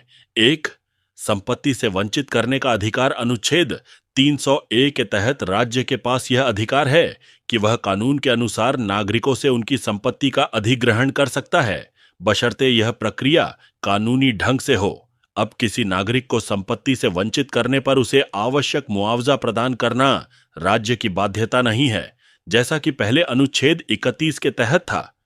उदाहरण, अगर सरकार किसी विकास परियोजना जैसे सड़क निर्माण, उद्योग स्थापित करने या अन्य किसी लोकहित के कार्य के लिए किसी व्यक्ति की भूमि अधिग्रहित करती है, तो उसे केवल कानूनी प्रावधानों का पालन करना होगा। उचित मुआवजा अब अनिवार्य नहीं है, हालांकि यह एक संवैधानिक अपेक्षा हो सकती है। 2, कानूनी उपाय का रास्ता। चूंकि अब संपत्ति का अधिकार एक मौलिक अधिकार नहीं है, इसीलिए इसके उल्लंघन के मामले में नागरिक सीधे सर्वोच्च न्यायालय में याचिका दाखिल नहीं कर सकते। उन्हें इस मामले में उच्च न्यायालय या अन्य कानूनी मंचों का सहारा लेना होगा। संपत्ति के अधिकार में बदलाव के प्रभाव। 1, लोकहित और संपत्ति अधिकार में संतुलन। संपत्ति के अधिकार को मौलिक अधिकारों से हटाने का मुख्य उद्देश्य लोकहित के कार्यों को सुचारू रूप से पूरा करना था, जैसे भूमि सुधार, उद्योगों की स्थापना और अन्य विकासात्मक योजनाएं। इससे सरकार को भूमि अधिग्रहण में कानूनी अड़चनों का सामना कम करना पड़ा। दूसरा, कानूनी अधिकार का प्रभाव। संपत्ति का अधिकार अब कानूनी अधिकार होने के कारण नागरिकों को अपनी संपत्ति की सुरक्षा के लिए अधिक सावधानी बरतनी होती है। हालांकि यह अधिकार मौलिक नहीं है, फिर भी यह एक महत्वपूर्ण अधिकार है और इसका उल्लंघन होने पर कानूनी संरक्षण प्राप्त किया जा सकता है। 3, विकास परियोजनाओं में सहूलियत। संपत्ति का अधिकार मौलिक अधिकार न होने के कारण सरकार को सार्वजनिक परियोजनाओं जैसे सड़क, बांध, हवाई अड्डा और रेलवे जैसे बुनियादी ढांचे के विकास में सहूलियत मिली। सरकार को इन परियोजनाओं के लिए भूमि अधिग्रहण करते समय जमींदारों से कम कानूनी अड़चनों का सामना करना पड़ा। संपत्ति का अधिकार भारतीय संविधान का एक महत्वपूर्ण भाग था, जिसे 54वें संविधान संशोधन के बाद कानूनी अधिकार का रूप दिया गया। इस बदलाव से भूमि सुधार और विकास परियोजनाओं को आगे बढ़ाने में मदद मिली, जबकि नागरिकों को भी कानून के तहत संपत्ति की रक्षा का अधिकार प्राप्त हुआ।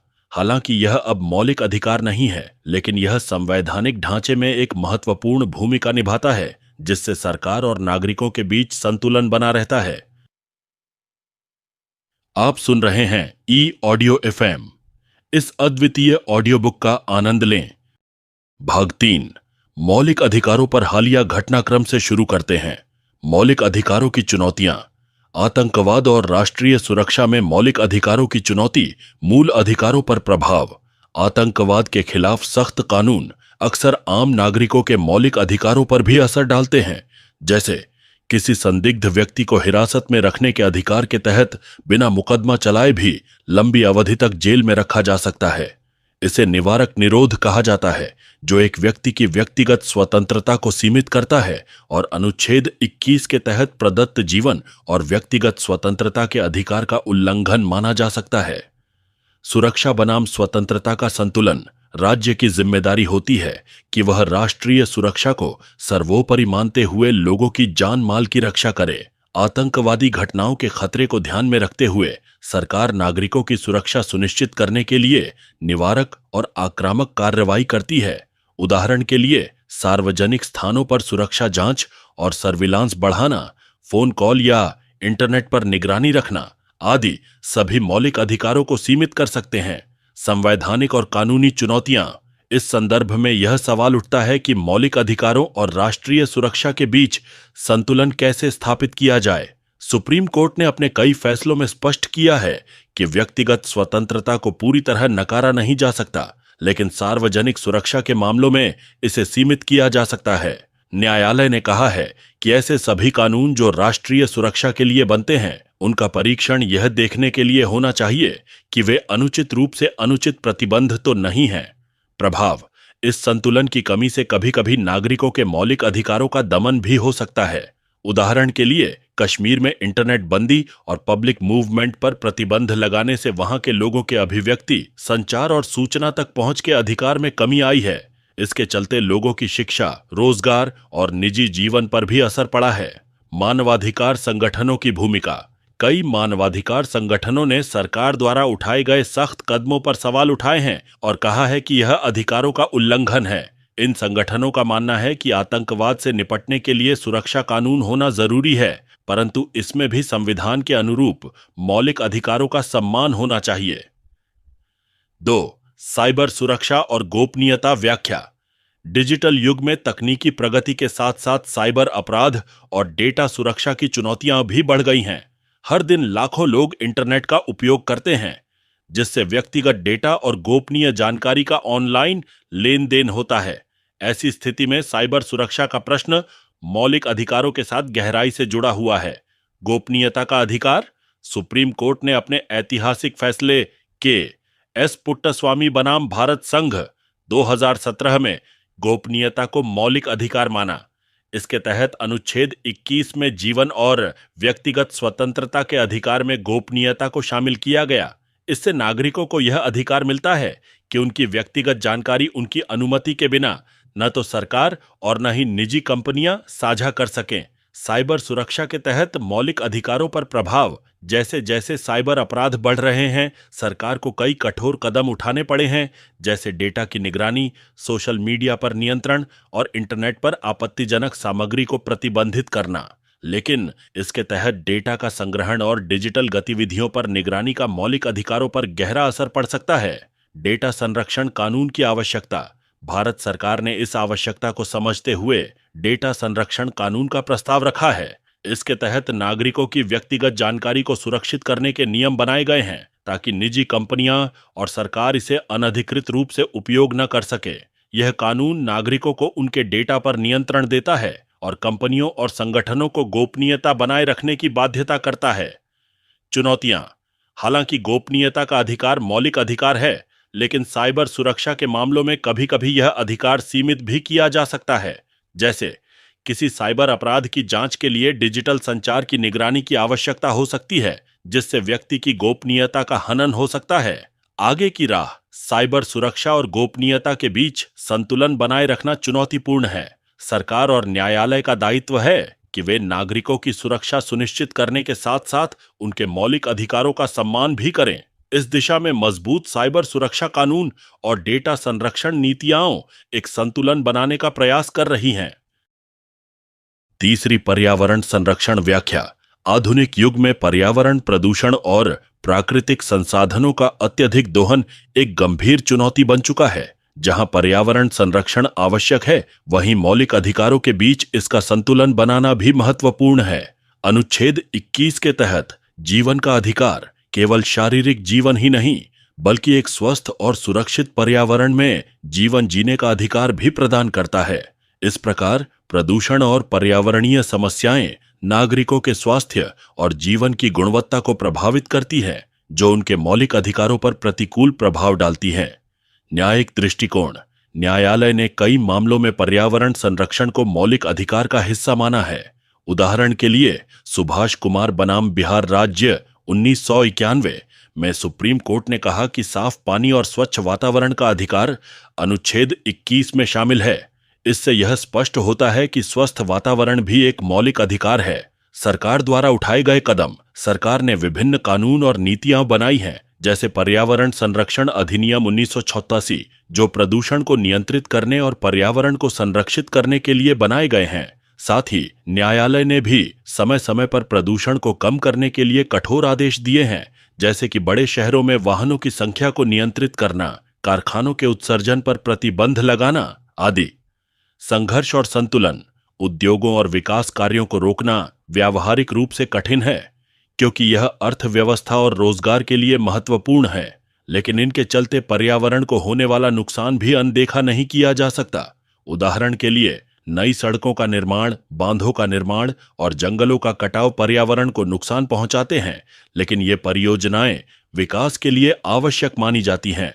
इस स्थिति में न्यायालय और सरकार का दायित्व है कि वे विकास और पर्यावरण संरक्षण के बीच संतुलन बनाए रखें। नागरिक और सिविल सोसाइटी की भूमिका। पर्यावरण संरक्षण में नागरिक और सामाजिक संगठनों की भूमिका भी महत्वपूर्ण है। कई गैर सरकारी संगठन, एनजीओस और सामाजिक कार्यकर्ता पर्यावरण के प्रति जागरूकता फैलाने, कानूनी संघर्ष में हिस्सा लेने और प्रदूषण के खिलाफ जनहित याचिकाएं दाखिल करने में सक्रिय रहते हैं। जैसे चिपको आंदोलन और नर्मदा बचाओ आंदोलन जैसी पहलें पर्यावरण संरक्षण में नागरिक भागीदारी का एक अच्छा उदाहरण है। 4. आर्थिक असमानता व्याख्या। आर्थिक असमानता का अर्थ है कि समाज में विभिन्न वर्गों के बीच आय, संसाधनों और अवसरों का असमान वितरण है। यह असमानता अक्सर समाज के वंचित और गरीब वर्गों के मौलिक अधिकारों को प्रभावित करती है। जहां कुछ लोगों को उच्च स्तरीय स्वास्थ्य सुविधाएं, शिक्षा और रोजगार के अवसर आसानी से उपलब्ध होते हैं, वहीं गरीब और पिछड़े वर्ग इन सुविधाओं से वंचित रह जाते हैं। ऐसे में समानता का अधिकार अनुच्छेद 14 और आजीविका का अधिकार अनुच्छेद 21 प्रभावित होते हैं। मौलिक अधिकारों पर प्रभाव। आर्थिक असमानता के चलते वंचित वर्ग को शिक्षा और रोजगार में समान अवसर नहीं मिल पाते, जिससे वे अपने जीवन स्तर को सुधारने में असमर्थ रहते हैं। स्वास्थ्य सुविधाओं की कमी, बुनियादी जरूरतों का अभाव और बेरोजगारी के चलते गरीब वर्ग का जीवन कठिन होता है, जो उनके मौलिक अधिकारों का उल्लंघन है। सरकार द्वारा उठाए गए कदम। सरकार ने आर्थिक असमानता को कम करने के लिए कई योजनाएं चलाई हैं, जैसे कि मनरेगा, महात्मा गांधी राष्ट्रीय ग्रामीण रोजगार गारंटी अधिनियम, जो ग्रामीण क्षेत्रों में रोजगार प्रदान करती है। इसके अलावा जन धन योजना, आयुष्मान भारत योजना और प्रधानमंत्री आवास योजना जैसे कदम भी आर्थिक असमानता को कम करने का प्रयास करते हैं। सरकार विभिन्न सब्सिडी और योजनाओं के माध्यम से गरीब वर्गों की सहायता करती है, ताकि वे भी जीवन की बुनियादी जरूरतों को पूरा कर सकें। न्यायिक दृष्टिकोण। न्यायालय ने भी आर्थिक असमानता के संदर्भ में कई फैसले दिए हैं, जो समाज के वंचित वर्गों के मौलिक अधिकारों की रक्षा करने में सहायक रहे हैं। ओल्गा टेलिस बनाम बॉम्बे नगर निगम के मामले में न्यायालय ने कहा कि गरीबों को उनके निवास स्थान से जबरन नहीं हटाया जा सकता, क्योंकि आजीविका के अधिकार के बिना जीवन का अधिकार अधूरा है। इस तरह के निर्णय से यह सुनिश्चित होता है कि गरीब वर्गों के अधिकारों की सुरक्षा हो। सिविल सोसाइटी की भूमिका। आर्थिक असमानता को कम करने में नागरिक समाज और गैर सरकारी संगठनों की भूमिका भी अहम है। ये संगठन वंचित समुदायों के अधिकारों के लिए संघर्ष करते हैं, उन्हें रोजगार प्रशिक्षण प्रदान करते हैं और उन्हें सरकार की योजनाओं का लाभ दिलाने में मदद करते हैं। सामाजिक संगठनों के माध्यम से गरीब वर्गों को कानूनी सहायता भी दी जाती है, ताकि वे अपने मौलिक अधिकारों की रक्षा कर सकें। 5वें, मौलिक अधिकारों के संबंध में न्यायिक निर्णय व्याख्या। मौलिक अधिकारों के संरक्षण और विस्तार में भारतीय न्यायपालिका की भूमिका बहुत महत्वपूर्ण रही है। न्यायालय ने कई महत्वपूर्ण मामलों में निर्णय देकर मौलिक अधिकारों की व्याख्या की है और इन्हें मजबूत बनाने का प्रयास किया है। इन निर्णयों ने मौलिक अधिकारों की सीमाओं को स्पष्ट किया है, साथ ही इन अधिकारों के दायरे को भी विस्तारित किया है, जिससे नागरिकों को न्याय प्राप्त करने का एक सशक्त माध्यम मिला है। महत्वपूर्ण न्यायिक फैसले। केशवानंद भारतीय बनाम केरल राज्य 1973। इस मामले में सुप्रीम कोर्ट ने संविधान की मूल संरचना के सिद्धांत को स्थापित किया, जिससे यह सुनिश्चित हुआ कि संविधान के मौलिक ढांचे को संशोधित नहीं किया जा सकता। मौलिक अधिकारों की रक्षा के लिए यह एक ऐतिहासिक निर्णय था, जिसने संसद की शक्ति को सीमित कर दिया। मेनका गांधी बनाम भारत संघ 1978। इस मामले में सुप्रीम कोर्ट ने कहा कि अनुच्छेद 21 में निहित जीवन और व्यक्तिगत स्वतंत्रता का अधिकार केवल जीवन को समाप्त करने की मनाही नहीं है, बल्कि इसे गरिमापूर्ण ढंग से जीने का अधिकार भी है। न्यायालय ने कहा कि जीवन का अधिकार बिना उचित प्रक्रिया के समाप्त नहीं किया जा सकता, जिससे मौलिक अधिकारों के क्षेत्र का विस्तार हुआ। ओल्गा टेलिस बनाम बॉम्बे नगर निगम 1985। इस मामले में न्यायालय ने झुग्गी बस्तियों में रहने वाले गरीबों के पक्ष में निर्णय दिया, यह कहते हुए कि उनके निवास को बिना उचित वैकल्पिक व्यवस्था के नहीं हटाया जा सकता। यह निर्णय गरीबों के मौलिक अधिकारों की सुरक्षा के दृष्टिकोण से महत्वपूर्ण था। पुट्टास्वामी बनाम भारत संघ 2017। इस निर्णय में सुप्रीम कोर्ट ने निजता के अधिकार को मौलिक अधिकार घोषित किया और इसे अनुच्छेद 21 के तहत जीवन और व्यक्तिगत स्वतंत्रता का हिस्सा माना। इस फैसले ने तकनीकी प्रगति और डिजिटल युग में मौलिक अधिकारों की सुरक्षा को और भी प्रासंगिक बना दिया। न्यायिक व्याख्या का विकास। इन निर्णयों के माध्यम से भारतीय न्यायपालिका ने मौलिक अधिकारों को न केवल संरक्षित किया बल्कि उनके दायरे को भी बढ़ाया है।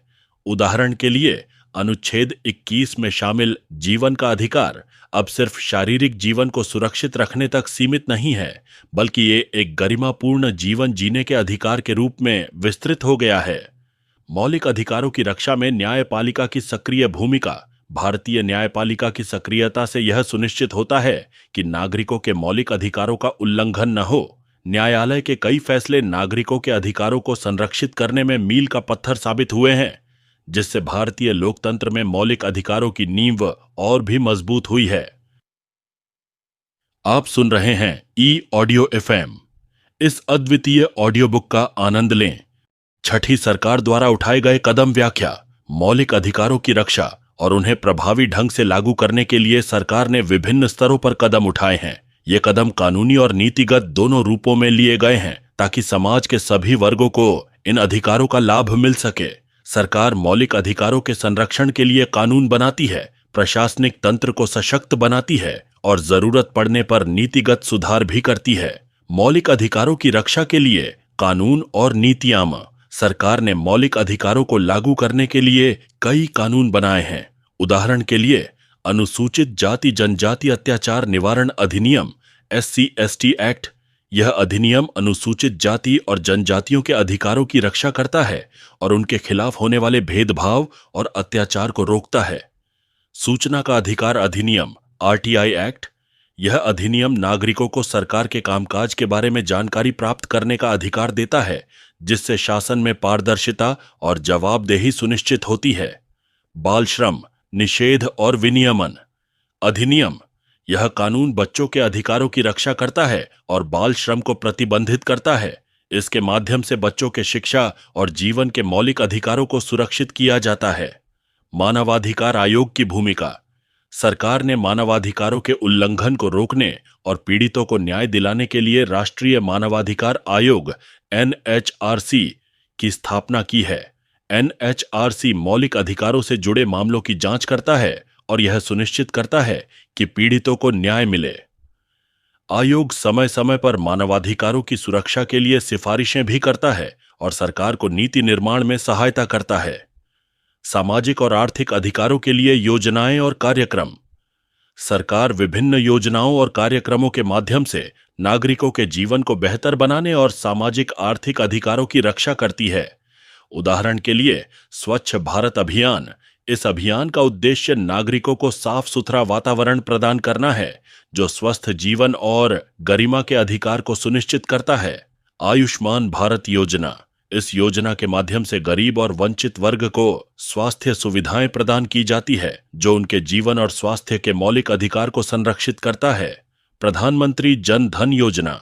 इस योजना का उद्देश्य गरीबों को बैंकिंग सेवाओं से जोड़ना और उन्हें वित्तीय समावेशन के माध्यम से अधिकारों का लाभ देना है। मौलिक अधिकारों की जागरूकता के लिए अभियान। सरकार ने मौलिक अधिकारों के प्रति नागरिकों को जागरूक करने के लिए भी कई अभियान चलाए हैं, ताकि नागरिक अपने अधिकारों के बारे में जान सकें और उनका लाभ उठा सकें। उदाहरण के लिए संविधान दिवस पर आयोजित कार्यक्रमों के माध्यम से नागरिकों को उनके अधिकारों और कर्तव्यों के प्रति जागरूक किया जाता है। न्यायिक सहायता। सरकार ने उन लोगों के लिए न्यायिक सहायता योजनाएं शुरू की हैं जो आर्थिक रूप से कमजोर हैं और अपने अधिकारों के लिए न्यायालय में वकील की मदद नहीं ले सकते। न्यायिक सहायता के लिए राष्ट्रीय विधिक सेवा प्राधिकरण NLSA जैसी संस्थाएं जरूरतमंदों को मुफ्त कानूनी सहायता प्रदान करती हैं। इस प्रकार सरकार द्वारा उठाए गए इन कदमों से यह सुनिश्चित होता है कि मौलिक अधिकारों का वास्तविक लाभ समाज के हर वर्ग तक पहुंच सके और उनके अधिकारों की रक्षा हो। मौलिक अधिकारों पर भविष्य की चुनौतियां। मौलिक अधिकारों का उद्देश्य नागरिकों को स्वतंत्रता, सुरक्षा और न्याय का अधिकार प्रदान करना है, लेकिन समय के साथ साथ नई सामाजिक, राजनीतिक और तकनीकी चुनौतियां उभर कर सामने आ रही हैं। इन चुनौतियों के कारण मौलिक अधिकारों की सुरक्षा और उनका प्रभावी कार्यान्वयन कठिन होता जा रहा है। यहाँ इन प्रमुख चुनौतियों का विवरण दिया गया है। 1. तकनीकी प्रगति और निगरानी। आधुनिक तकनीक और डिजिटल प्रगति के कारण नागरिकों के व्यक्तिगत और गोपनीयता अधिकारों को खतरा बढ़ता जा रहा है। जैसे जैसे निगरानी तकनीकों में सुधार हो रहा है, सरकार और निजी कंपनियां नागरिकों की गतिविधियों पर अधिक निगरानी रखने में सक्षम हो रही हैं।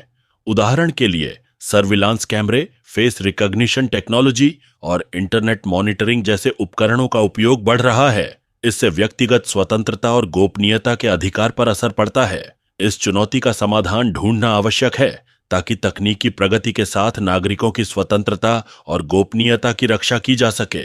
दो, सामाजिक आर्थिक अधिकारों की आवश्यकता। मौलिक अधिकार वर्तमान में मुख्यतः स्वतंत्रता, समानता और न्याय पर आधारित है, परंतु सामाजिक आर्थिक अधिकार जैसे कि भोजन का अधिकार, स्वास्थ्य का अधिकार और शिक्षा का अधिकार भी मौलिक अधिकारों के दायरे में आना आवश्यक है। बढ़ती आर्थिक असमानता के कारण गरीब और वंचित वर्गों को अपने मौलिक अधिकारों का लाभ उठाने में कठिनाई होती है। इसलिए यह आवश्यक है कि मौलिक अधिकारों में सामाजिक आर्थिक अधिकारों को भी समाहित किया जाए।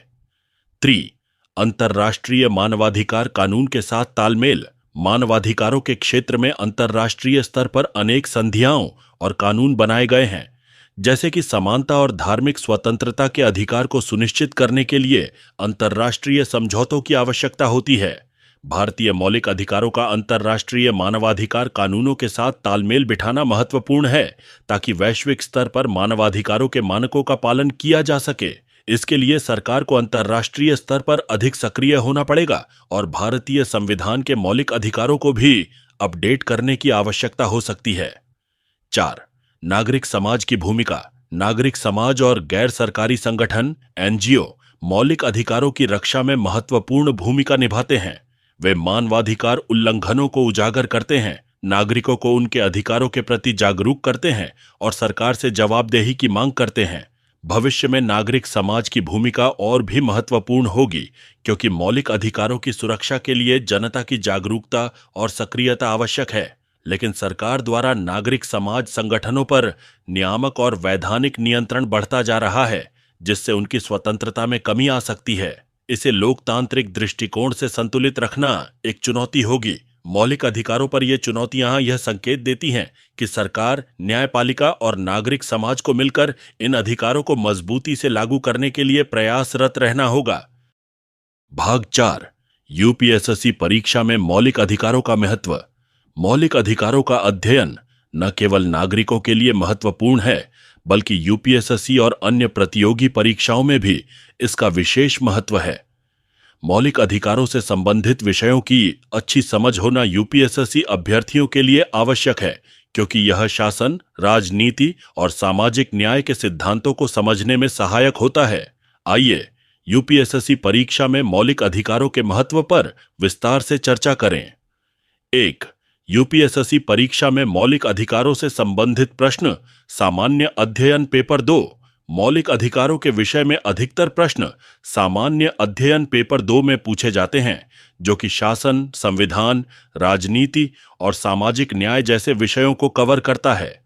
निबंध पेपर। मौलिक अधिकार एक व्यापक और समसामयिक विषय है और इस पर अभ्यर्थी निबंध लिख सकते हैं। यहाँ अभ्यर्थियों को अपने विचारों को स्पष्टता के साथ प्रस्तुत करने और सामाजिक आर्थिक संदर्भों को जोड़ने का अवसर मिलता है। वैकल्पिक विषय लॉ, पॉलिटिकल साइंस आदि। जिन अभ्यर्थियों ने लॉ या पॉलिटिकल साइंस को वैकल्पिक विषय के रूप में चुना है, उनके लिए मौलिक अधिकार विशेष रूप से महत्वपूर्ण है। इन विषयों में मौलिक अधिकारों का ऐतिहासिक और कानूनी विश्लेषण भी किया जाता है। 2. मौलिक अधिकारों से संबंधित विषयों को कैसे संबोधित करें? स्पष्ट समझ। अभ्यर्थियों को मौलिक अधिकारों के प्रत्येक पहलू की स्पष्ट समझ होनी चाहिए, जैसे कि उनके प्रकार, उनकी सीमाएं और वे किस प्रकार भारतीय संविधान के तहत संरक्षित हैं। मौजूदा घटनाओं से उदाहरण। मौलिक अधिकारों से संबंधित हालिया घटनाओं को जानना महत्वपूर्ण है, जैसे नागरिकता संशोधन अधिनियम सीएए, निजता का अधिकार और धार्मिक स्वतंत्रता के मुद्दे। यह उदाहरण उत्तर को अधिक सटीक और वर्तमान परिप्रेक्ष्य में प्रस्तुत करने में सहायक होते हैं। न्यायिक निर्णयों की व्याख्या। अभ्यर्थियों को मौलिक अधिकारों पर उच्चतम न्यायालय के प्रमुख निर्णयों की जानकारी होनी चाहिए, जैसे कि केशवानंद भारतीय केस, मेनका गांधी केस, पुट्टस्वामी बनाम भारत संघ आदि। इन निर्णयों में मौलिक अधिकारों की व्याख्या और परिभाषा में परिवर्तन किए गए हैं, जो उत्तर को और अधिक प्रासंगिक बनाते हैं। आलोचनात्मक विश्लेषण। मौलिक अधिकारों पर आलोचनात्मक दृष्टिकोण भी अपनाना आवश्यक है। इसका मतलब यह है कि अभ्यर्थी यह सोच सकें कि किसी अधिकार की सीमाएं कहां होनी चाहिए और कैसे मौलिक अधिकार सामाजिक आवश्यकताओं और नैतिकता के साथ संतुलित किए जा सकते हैं। व्यक्तिगत राय: परीक्षा में व्यक्त किए गए विचार संतुलित और तार्किक होने चाहिए। व्यक्तिगत राय को संविधान के संदर्भ में रखना और तटस्थ भाषा का प्रयोग करना आवश्यक है।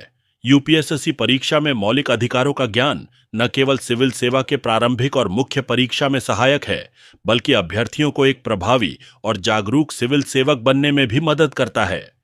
भाग 5: मौलिक अधिकारों का भारतीय लोकतंत्र और समाज में एक विशेष महत्व है। ये अधिकार केवल कानून के प्रति नागरिकों की सुरक्षा सुनिश्चित नहीं करते, बल्कि समाज में न्याय, समानता और स्वतंत्रता के मूल सिद्धांतों को भी स्थापित करते हैं।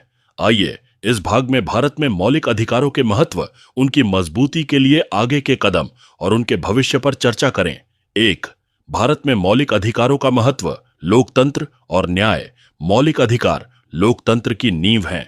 ये अधिकार सुनिश्चित करते हैं कि सभी नागरिकों को समान अवसर और न्याय मिले और राज्य द्वारा उन पर किसी प्रकार का अनुचित अत्याचार न हो। व्यक्तिगत स्वतंत्रता और मानवाधिकार: मौलिक अधिकार व्यक्तियों को उनके जीवन, स्वतंत्रता और व्यक्तिगत सुरक्षा के लिए बुनियादी संरक्षण प्रदान करते हैं। ये अधिकार किसी भी व्यक्ति के मानवाधिकारों की रक्षा करते हैं और उनके आत्मसम्मान को बनाए रखते हैं। सामाजिक प्रगति और समानता: मौलिक अधिकार सामाजिक न्याय और समानता के लिए महत्वपूर्ण हैं। ये अधिकार विभिन्न सामाजिक वर्गों के बीच भेदभाव को समाप्त करने का प्रयास करते हैं और सामाजिक प्रगति की दिशा में एक महत्वपूर्ण कदम है। दूसरे मूल अधिकारों को मजबूत करने के लिए आगे के कदम: जन जागरूकता: नागरिकों को उनके मौलिक अधिकारों के प्रति जागरूक करना आवश्यक है। शिक्षा और सामुदायिक कार्यक्रमों के माध्यम से उन्हें यह बताना चाहिए कि वे अपने अधिकारों के लिए कैसे खड़े हो सकते हैं। न्यायिक सक्रियता: न्यायपालिका को मौलिक अधिकारों के उल्लंघन के मामलों में सक्रिय रहना चाहिए। इससे यह सुनिश्चित होगा कि राज्य और उसके संस्थान नागरिकों के अधिकारों का सम्मान करें और उनका पालन करें। सरकारी नीतियां: सरकार को ऐसे कानून और नीतियां बनानी चाहिए जो मौलिक अधिकारों की सुरक्षा सुनिश्चित करें। इसमें मानवाधिकारों की रक्षा के लिए ठोस कदम उठाना और संरक्षित वर्गों के अधिकारों को बढ़ावा देना शामिल है। नागरिक समाज की भूमिका: नागरिक समाज जैसे कि एनजीओ और सामुदायिक संगठन मौलिक अधिकारों के प्रति जागरूकता फैलाने और उनके संरक्षण में महत्वपूर्ण भूमिका निभाते हैं। इन संगठनों को सहयोग देकर सरकार को इन अधिकारों की रक्षा के लिए और अधिक मजबूत कदम उठाने के लिए प्रेरित किया जा सकता है।